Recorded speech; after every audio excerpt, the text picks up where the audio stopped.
ئەمڕۆ کێشمی سیاسی لە عێراق زۆر بوو، هەموو هەوڵەکان بە ئاراستەیە بوون کە ئەنجومەنی نوێنەرانی عێراق ئەنجومەنی نوێ کۆ ببێتەوە، سەرۆک هەڵبژێردێەوە بۆ ئاراستەیە بڕات کە دواتر سەرۆک کۆمار و سەرۆکی ئەنجومەنی وەزیرانی عێراق هەڵبژێردێ لە کاتەکان بە پێی دەستور و یاسا و ڕێساکان کە دیاریکراوە. بەڵام تا ئێستا ئەوە ڕوون نییە کە ئایا ئەو ڕێچکەیە بەردەوام بێت لەوەی کە ئەنجومەنی نوێنەرانی عێراق سەرۆک بۆ خۆی هەڵبژێر هەروە دواتریش هەنگاوەکانی دیکە بنرێت. لە کاتێکدا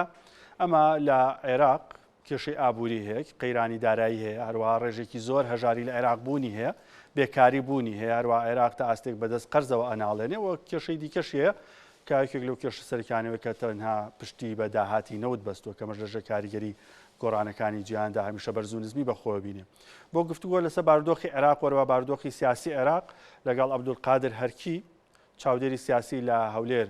گفتوگۆکەم. کاک عەبدولقادر ئەم کاتت باش لە سەروبەندی هەڵبژاردننی سەرۆکایەتیەکانی عێراقین، تا چەند عێراق ئامادەیە بۆ دۆخی نوێی سیاسی هەروە دۆخێکی نوێی ئابووری لە عێراق؟ بەڵێ ئەو کاتەی بەڕێزت باش، ئەو کاتەی بینەرانی بەڕێزی تەلەڤیزیۆنەکەتان باش، هەروەک هەمومان بینەری دۆخی ئێستایی سیاسی عێراقی لە پەرلەمانی عێراقدا گرژی چاوەڕوانکراوی لێکەوتەوە. هەمومان دەمانزانی کە ژینگەی سیاسی عێراق ژینگەیەکی لەبار نییە بۆ ئەم جۆرە دروشم و گفتوگوانەی کە ئێستا لە پەرلەمانی عێراقدا دەکرێتە. دەزانین گرژی و ئالەرجیەکان بەردەوامیان دەبێت و دەرەنجامی گرژی و ئالەرجیەکانیش هیچ نییە جگە لەوەی دووکەڵی ئەم ئاگرە دەچێتە چاوی هەوڵاتیانی عێراقەوە. ئێمە دەزانین هەمیشە دۆخی چاکی ئابووری بە دوای خۆیدا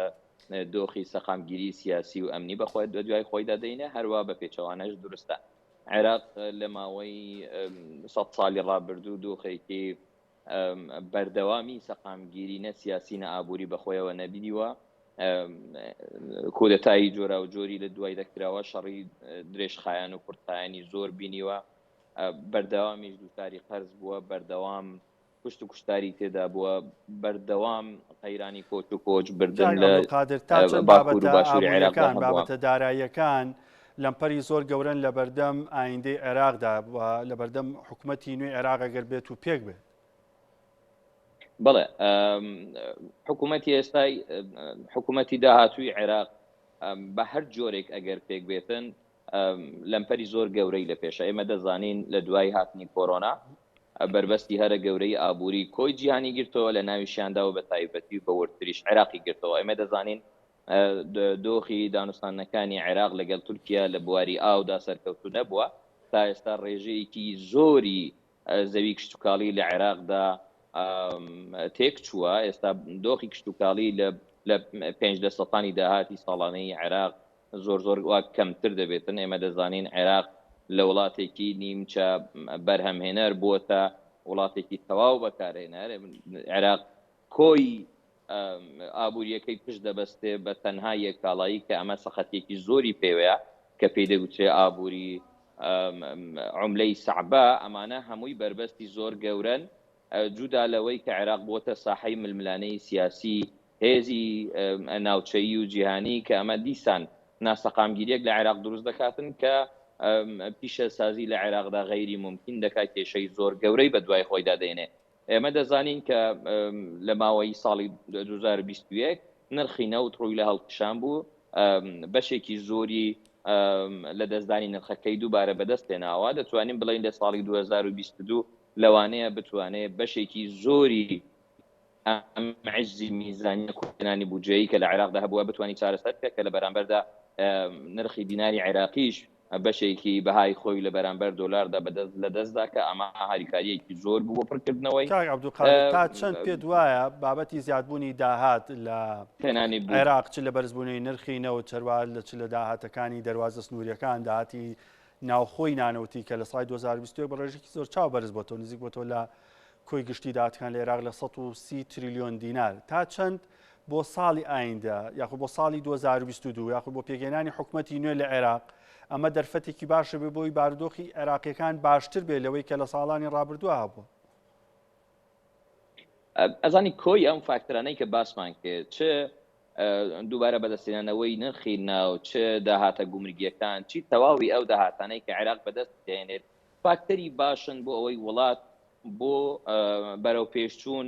بەکاریان بێنێ بەڵام لەبیر نەکەیت خاڵی هەرە گرنگی پێشکەوتن و پەرەپێدانی ئابووری لە هەر وڵاتێکدا سەقامگیری ئەمنی و سیاسیە کە لە عێراقدا بوونی نییە پێم وایە عێراق لە 2022 و دواتریش ئەگەر ئەم خوڵەی پەرلەمان کە وەک پندێکی کوردی هەیە ساڵی بەرهەمدار لە بەهارەکەی ڕادیارە ئەگەر ئەم ژینگەی سیاسیی عێراق ئەوە بێت کە ئێستا ئەمڕۆ لە پەرلەمانی عێراق دیمان من پێم وانیە تەواوی فاکتەرەکانی پۆزەتیڤی ئابووری عێراق و جیهانی یارمەتیدەری دۆخی ئابووری عێراق بند سەرڕای ئەوە کە عێراق لە بواری پیشەسازی و کشت و کاڵیش نەیتوانیوە هەنگاوی بەهێز بنێت تا چەند عێراق دەتوانێت لە بابەتی گەندەڵیا ڕوبەڕبوونەوەی گەندەڵیا سەرکەوتوو بێ بۆ پێکێک لە بابەتەکان کە کاریگەریە بۆ لەسەر خراپتربوونی دۆخی دارایی و ئابووری عێراق بابەتی گەندەڵی بۆ لە پاڵ بابەتی تێکچوونی دواردۆخی سیاسی و ئەمنی تا چەند ئەگەر هەیە عێراق بتوانێت لەم بابەتەیە زاڵ بێ بەسەر ڕوبەڕووبوونەوەی گەندەڵیە بەڵێ دەست خۆش بێت ئاماژت بە خاڵێکی زۆر گرنگ کرد گەندەڵی لە عێراقدا وێنایەکی زۆر گەورەی لە خۆ دروست کردووە ئێمە دەزانین عێراق لە ڕیزبەندی وڵاتانی گەندەڵکار لە ڕیزبەندی سەرروجێی گرتووە بەداخەوە هەمان ئەو خاڵانەی کە باسمان کرد ناسەقامگیری ئەمنی و سیاسی لە عێراقدا دەبێتە هۆکاریەوەی کە هەر هێزێک باسی محاسسە بکەن کە باسی محاسسەمان کردەوەکەواتە ئابووری لە ڕێڕەوی درستی خۆیدا ناڕوە کێشەی دارایی دروست دەبێتن هەموو ئەوانە یارمەتیدەری ئەوەیە کە دۆخی ئابووری و پیشەسازی عێراق دواتر بازرگانی کە کێشەیەکی هەرە گەورەی بۆ عێراق و عێراقیەکان دروست کردووە بە ڕێچکەی نێگەتیڤەکەی خۆیدا بڕاتن من پێم وانییە ئەم خاڵانە هەمووی بە عسای سەحری دروست دەبی ئەمە حەسا سەحریە ئێستا نە لە دەست کوتلەی ئەکبەر و نە کوتلەکانی تر و نە کۆی هێزە سیاسیەکانی عێراق بێت لەبەرەوەی کێشەکە و یاریەکە لە ساحەی سیاسی عێراق و دەسەڵاتدارە سیاسیەکانی عێراق زۆر گەورەترە ئێستا هێزی ناوچەیەکان ڕۆلی زیاتر دەبینن لەبەرەوەی عێراق بووە تا بازاڕێکی فرۆشتنی کاڵای بیانی من پێم وانیە ئەو وڵاتانەی کە کاڵە عێراقیان بە مەیدانی بە گۆڕەپانی ساختکردنەوەی کاڵ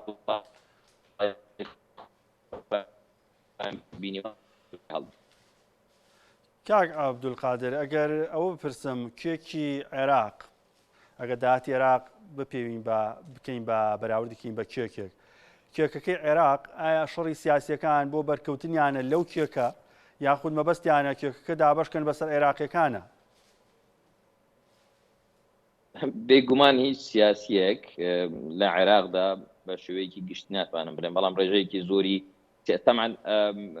ئەم دۆخەی کە ئێستا بەرهەماتووە زادەی ئەم سیاسەتەی کە لە چەند ساڵی ڕابردوو بە پەیڕە و کراوە زادەی ئەم سیاسەتەیە ئێستا سیاسەکان بێگومان سەرقاڵی ئەم دۆخەی کە ئێستا لە عێراقدا دەبین ئەم ژینگە سیاسی کە عێراق بەرهەماتووە ئێستا هەمویان سەرقاڵی بەشکردنی کێکەکەن لەنایەن لانە سیاسەکانەوە کە هەر لایەنێ سیاسێک لە پەیڕە و پرۆگرامی خۆیدا باز لە دروشمی گەورەی ئەوە دەکاتن کە خەبات و پێکۆشانی بۆ ساماندان و بەرە و پێشەوە بردننی خەڵک تێراخە بەڵام بێگومان هەم لانی سیاسی عێراقی و هەم لانی سیاسی ناوچەی هێزی جیهانیش چاویان بوویەوە عێراق کە بتوانم پشتی سپاس بۆ عەبدولقادر هەرکی چاودێری سیاسی کە لە هەولێرە و لەگەڵمانە بسەوای باردۆخی عێراق گفتوگوی لەگەڵکردنی باسیەوە کرد کە لە عێراق کێشەی گەورەی ئابووری هەیەوی شۆکارەکانی پەیوەندی بە ناسەقامگیری سیاسی و ئەمنی و هەروابوونی گەندەڵێکی زۆرەوەی شەڕی سیاسیەکانیش بۆ ئەوەی کە بەشی خۆیان لە کێکەکە دەستکەوێت نەگەوەی کە کێکەکە دابەش بەسەر عێراقیەکان بکەین